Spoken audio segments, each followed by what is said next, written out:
In welcoming the arrival of 2007, Slovenia became the first former communist country and the 13th nation to adopt the euro as its national currency. We are extremely happy and proud that we took this as a national project and that we have indeed achieved and fulfilled all the criteria to make this a reality.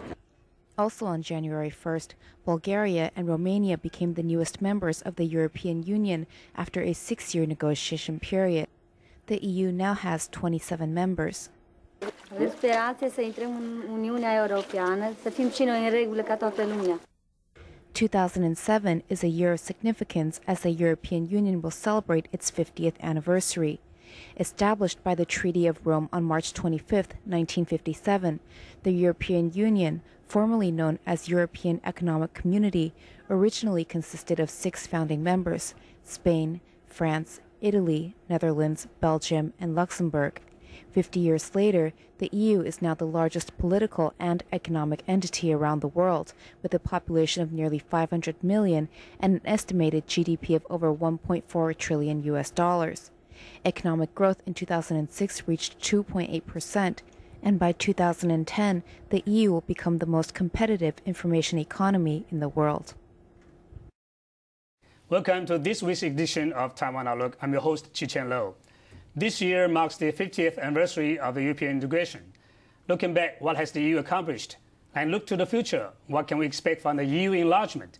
And what's the current relationship between Taiwan and the EU?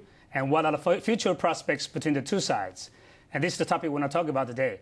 Joining us today is the Deputy Director of the European Economic and Trade Office here in Taiwan, Mr. Lapranche.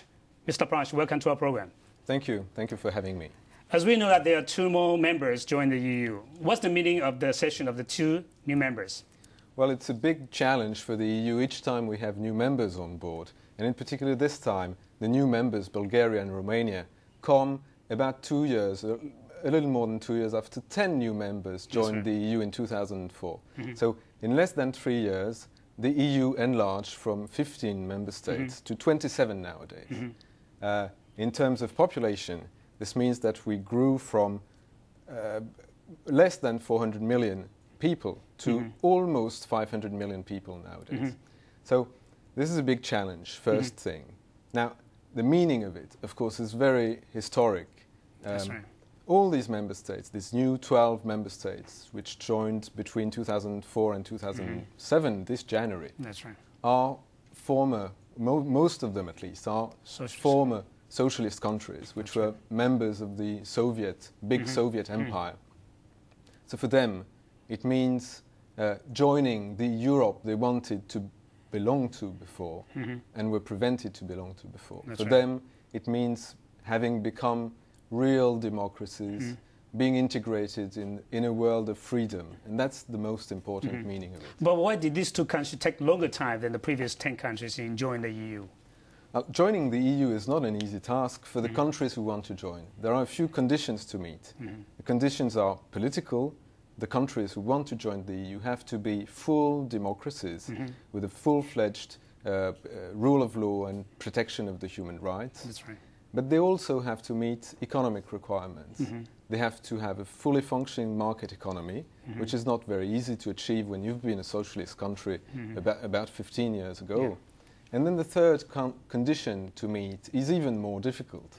You have, the day you enter the European Union, to put into force, to implement all the rules of the European Union. And the rules of the European Union are contained in more than 80,000 pages of laws and regulations. So it took a little more time for Bulgaria and Romania to achieve that third condition, to have the full EU regulation implemented in these countries. But now it's done. But what is the next stage for the enlargement? We know that countries like Ukraine and even Turkey are waiting in line. What's the next stage for enlargement? Well, it's difficult to say now. What we know is that we, European Union, now recognize 3 so-called candidate countries. Candidate countries are countries which want to join the EU but have been accepted as future members if they and when they meet the requirements and the conditions. So we have 3 candidate countries at the moment: Turkey, Croatia and the former Yugoslav Republic of Macedonia. Apart from these three candidate countries, all the former states which belong to the Yugoslavia, Balkan states, have what we call a perspective in the European Union. That means that they will probably join one day, but they're not yet recognized as formal candidate countries. You've been talking about Ukraine, Belarus, Georgia. Some of these countries want to join, or some of the governments ruling these countries want to join, but they're not for the moment recognized as candidates, and we don't know yet if they will join or not. Even Russia, if you want, could one day join the European Union. So that's a possibility? That's very difficult, because Russia is big in terms of population. It's roughly 200 million people, whereas the Union now is 500 million. So it would be very difficult for the balance of the Union, its internal workings, the decision-making process. It might be a possibility, but not sure. But let's look at the Turkish membership. As we know that the application of Turkey for the EU membership has been controversial. And in terms of population, it's quite big. In terms of religion, it's somewhat different from the rest of the European countries. Why is that the case? In other words, is that religion or other concerns about the Turkish membership?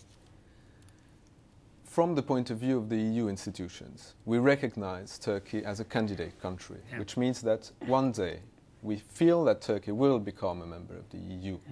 Now, it has to fulfill the requirements set, as I explained a minute ago, democracy, full-fledged democracy, and there are still a few problems in that area. Market economy, and an economy that is enough developed to bear the shock of entering the common market. And it's probably not ready yet. And in particular, it has to fully implement the regulations, the EU regulations, and there's a long way to go in that area. Now, from the point of view of institutions, we think that Turkey will become one day a member of the EU. But there is some resistance in the present EU population. Most people now, when we're doing opinion polls, most people, about 49%, oppose Turkey's entry in the EU, whereas only 38% are in favor of it. Now, why? Yes, you pointed your finger in religion. That's one of the reasons why the people think that Turkey is different. But I would like to stress something. The European Union is not a group of countries which defines itself by a common religion. Not at all. Religion is outside of the framework of the EU. Religion is something for the individuals. The second thing is the Islam, the Muslim religion, is already present in the EU. That's right. We have more than 25 million EU citizens who are Muslims. So it's not new that Muslims would enter the European Union. That's right. There's nothing new to it.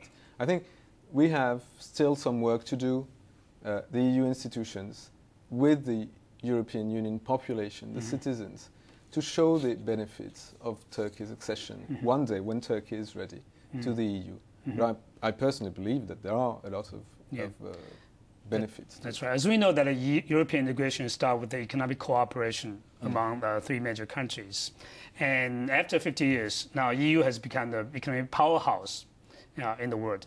How does the EU position itself in this global economy? That's a very good question. Indeed, nowadays, if you count the EU from a statistical point of view in the world, we represent between 20 and 25% of the world's economy, of the world's GDP. We also represent around 20% of the world trade trends, volumes. So we're a very big player from the economic perspective, much bigger than our population, which is only about 7% of the world's population. By the way, this is quite unfair, as you see, that 7% of the world population controls 25% of the world economy. But that's an aside. Now, how do we position ourselves in that general world economy? First thing, we are an integrated market. But we are an open market. We want to be a region that is open to the world in terms of trade. We want barriers to be gradually dismantled between the EU and the rest of the world. And that's why in the WTO, for example, we are a very active partner, and we are trying to get the WTO to go as far as possible in terms of international trade liberalization. That's one thing. Then I underline the fact that 7% of the world population producing 25% of the world GDP is not fair. That's another part of our business in the EU. We also want to share prosperity with the rest of the world. We have a very strong, maybe not as efficient as it should, but we at least have a very strong development aid policy. We provide more than 50% of the world's official development aid, and we also want to encourage others and the developing countries to jump on the bandwagon of economic development. So that's also a very important policy, in particular part of our foreign policy. So you will not adopt some sort of regional protectionism approach in dealing with other countries outside EU? Definitely not. We have dismantled all our barriers, all our trade borders, customs borders within the European Union, which means that now the European Union is a single market of 500 million customers and producers with no custom, no tariffs, no barriers. Trade can be absolutely free in goods, services, and even people can circulate freely around the European Union. You can, if you're a Polish person, not right away, but in a few years, you'll be able to settle down in any country in the EU. This will come, but at the same time, we want to be open to the rest of the world. And that's why I said our WTO positions are very clear. We're in favor of more liberalization. But with increasing economic power, the EU is becoming more influential diplomatically and politically. So how does the EU position itself, in this political arena, diplomatic, sphere? Yeah, before we go to the political thing, if you want, I'd like to add something about trade liberalization, because we need to keep also in mind that the population of the European Union, which is our masters, we're in a democratic organization and the people are the masters, they vote and they decide.